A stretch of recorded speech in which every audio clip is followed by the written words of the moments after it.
How would you start investing in real estate from scratch during a pandemic and then close more than $50,000 of business? Well, my guest today is going to tell you how he did it, where he found his deals, how he locked them up, and how he got paid. Not to mention, he's going to share with you his biggest mistake to date, as well as his biggest success that he's currently in the process of winning. Talking about Miles Barrio, and I'll introduce you to him in just a second. But first, I'm Matt Theriault, host of the Epic Real Estate Investing Show. And before we begin, make sure you click the subscribe button and ring the notification bell because I post cool stuff like this each and every week, and you don't want to miss it. Let's do it. All right, so please help me welcome to the show, Mr. Miles Barrio. Miles, welcome to Epic Real Estate Investing. Thank you guys for having me. Thank you. Really appreciate it. I'm happy to be here. Yeah, no, awesome. You know, it's kind of weird how things happen. I was just scrolling through Instagram and I follow the hashtag real estate investor and you popped up and then I just said, well, what's this guy talking about? And then you talked about Rich Dad Poor Dad. I was okay, just another guy. But then you hit on the book Profit First. And that's one of my favorite books of all time now. I mean, yes. Tell me, how long have you been investing in real estate? I've been in real estate investing for about 7 months now. Okay, that's it, right? And on your Instagram profile and on your YouTube channel, which I went and checked out too before I invited you to the show, you're holding up checks, you're doing deals, right? I sure am, yeah. That's all that counts. I think my wife is happy about that. So what were you doing just before you started investing in real estate? Yeah, so it's kind of a crazy story. I was actually a full-time wedding and commercial photographer, full-time. A lot of people know me through wedding photography. I did a lot of destination weddings, so I shot all over the world, Belize and Dominican Republic and Mexico and Canada, and did a lot, had an amazing experience there, but I also do commercial work. So I've shot with really big brands like Target, WeWork, and most recently, a lot of people know me from Netflix when they saw me shooting on Love is Blind. It was like the #1, this huge show. Crazy, I don't have to get into details, but it was a crazy, hilarious, awesome show, but that was a great experience. So my wife will probably definitely know you. You said, oh, no way. Did she like Love is Blind? She binged it on the treadmill, I think. Oh, that's so awesome. So when you got started, what was kind of the process? Well, this was just recently, 7 months ago. This was just before the beginning of the year, right? Yeah. So honestly, my story is very simple. You know, really, honestly, everyone kind of understands this. If they're listening to at this time, it's, you know, very relative. COVID-19, you know, is an experience for a lot of people. It was for me as well. Even being self-employed, at the end of the day, when COVID hit, I mean, all of my business shut down, you know, like immediately, because weddings were being canceled, you know, venues were shutting down, you know, I mean, it was just crazy. Right. So basically around January-ish, I really got you know, pretty scared for the first time ever, honestly, pretty afraid about being able to just take care of my family and everything. So I started looking for jobs. Then I got a job offer, and it was the weirdest feeling. I told my wife, I really feel like God is telling me not to take this job. I really just was obedient to the Lord, and I didn't take that job. And I was on YouTube, and it was the weirdest thing. I actually was watching a random YouTube channel where they don't even have real estate investors on the show.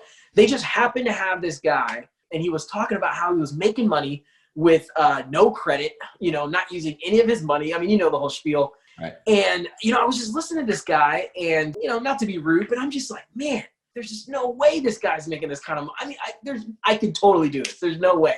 So I spent all of January just studying everything about wholesaling real estate, podcast, YouTube, just everything. I mean, everything I could get my hands on nonstop. And basically around February, I just started taking action. I just started, you know, reaching out to motivated sellers, driving for dollars, driving around the neighborhood, looking for distressed properties. It was about the end of February, I locked up my first contract, and basically March, you know, was able to get my first deal. And man, I have never looked back from there. I know there's a lot of people listening that'd be very interested in what you did to find those 2 deals and do them so quickly. So what was your main source of marketing? Were they through the same channels or 2 different channels?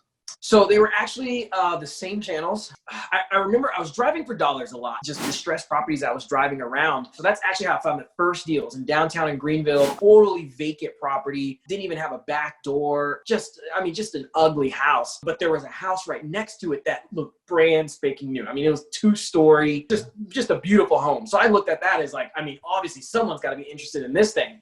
Yeah. How do you find the seller's phone number? What did you do? Yes. So I found the seller's phone number. I used a free service called truepeoplesearch.com. A lot of those numbers aren't really the most accurate, but again, I didn't have the money that I have now to where, I have all these systems that I use now to build my business, to skip trace and things like that. But I honestly used True People Search and went through a ton of different numbers and names to finally find the owner. So 7 months in now, what is something that you wish you knew when you got started? I wish when I first got started, I was really, and look, you're getting started, you're just kind of following what's out there. So you just kind of got to, take the information you get and run with it. But I was really adamant about this whole, 70%, of ARV. And I was just like very calculatory, like the number, this. And I think I lost a lot of deals because I didn't really look at it as like an investor or a fix and flipper or a rental or a buy and hold investor. I just, I was just that calculation, 70% of ARV, and I've been able to, wholesale deals where I've made some great income, or some great, great profits with that, not using the ARV. So I wish I would have known earlier on how to look at a deal more like an investor, still with, using that ARV concept, but not being so calculatory where it's just, whatever you think your ARV is, multiply by 0.7, subtract, right. There's your number, What's the biggest mistake you've made thus far? Learning experience. So that's actually my next YouTube video is how I lost my first $10,000 in real estate. It's kind of a long story, but basically the mistake was, I'll just say what the mistake I see it being is not having my assignment contract have a clause that says not assignable. If anyone's following me on social media, that last check that I posted, that was $30,000.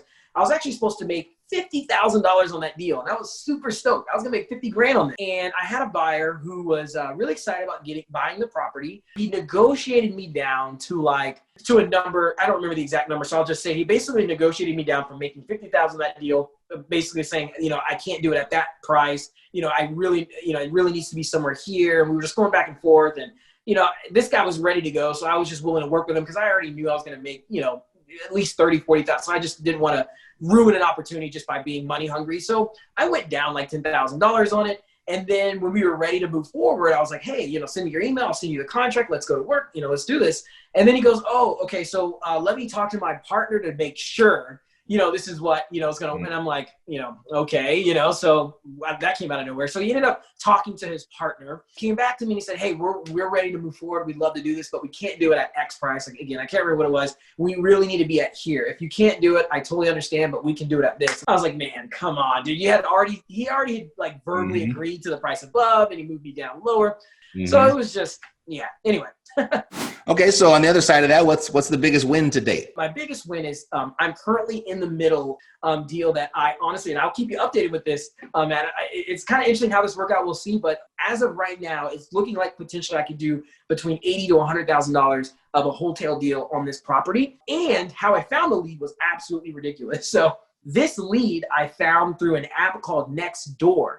And this app is awesome because Nextdoor, if you know anything about Nextdoor, it's just basically like Facebook, but for neighborhoods. My wife and I moved here, we got on the app. So I just said, hey, let me just throw up on there. Hey, I'm looking for an investment property. And literally within minutes, I get a response from a guy. He says, looking for someone just like you who can buy the property as is and fast. We don't want to hire a real estate agent. We don't want to do showings and listings and all that jazz. Literally word for word is what he said. That's how I found this lead. They're asking for $65,000 on the property. Property right now, as it stands, it's a 3-bedroom, 2-bath on a corner lot. Awesome. There's another 3-bedroom, 2-bath on the same street that sold for $235,000. As is, the property's worth about $145,000 to $150,000, which I actually got confirmed from a real estate agent friend of mine, which is another tip. Build relationships with real estate agents. They really can help you. They can really help, especially if you're new in an area. So my goal right now is I'm actually looking to close on this property myself. So I'm trying not to wholesale this, 65 to 70,000, including holding costs and everything, close on the property and literally do nothing to the property and just putting it right back on the market. Just doing a flat fee listing on the market. And I know there's someone out there who's maybe looking to live in a home and just, renovate it as they live there. So they're looking to pay, $140,000, $150,000 for a 3-2 on a corner lot, when there's houses, totally renovated that are, worth $235 right now and obviously appreciating over time. So that's my goal. lock it up at 65 or 70,000, potentially have a buyer and legitimately wholesale a deal and make $80,000 to $100,000. That's my goal. So huge, crazy opportunity right now.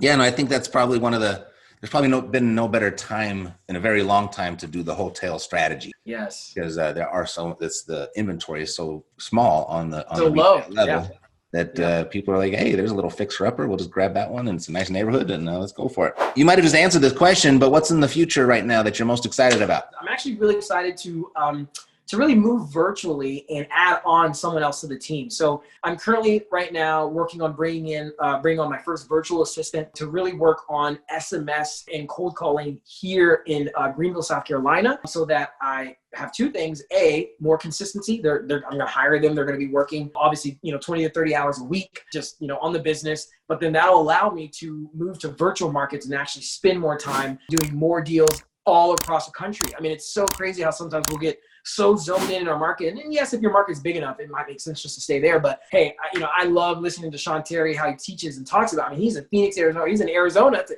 huge market, but he does deals all around the country. There's so many small little towns where people are not, marketing to that you can find deals for, $8,000, $15,000, sometimes $20,000, $30,000 that just aren't being marketed to because they're just a smaller town that has enough of a population and have enough fix and flippers to where it makes sense to do deals there. And that's really my goal right now, is to move virtually and to expand my team only to about 2 to 3 people right now. Sweet. Well, congrats. It's impressive to do it that quickly and particularly amid the climate that we're in right now with so many restrictions and barriers with the COVID thing. And you've accomplished quite a bit without that. So I just wanted to acknowledge you for that. And thanks for coming on the show, sharing your story. Thanks for being so giving. If someone wanted to get in touch with you, what would be the best way for them to do that? Either on Instagram at Myles, MYLES.Barrio.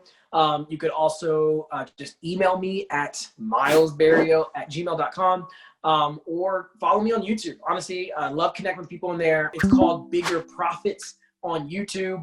Definitely connect with me on there. You can text me at 864-501-6176. You can get in touch with me there. And I would love to connect with anyone. Thank you for having me on the show. It's been a pleasure, and really love speaking with you, and can't wait to connect more, and hopefully maybe even do some deals together. Totally. Looking forward to it. Yeah. All right, buddy. Well, it was a pleasure as well. And let's stay in touch. I'll talk to you soon. Awesome. Thank you so much, Matt. You bet. Take care.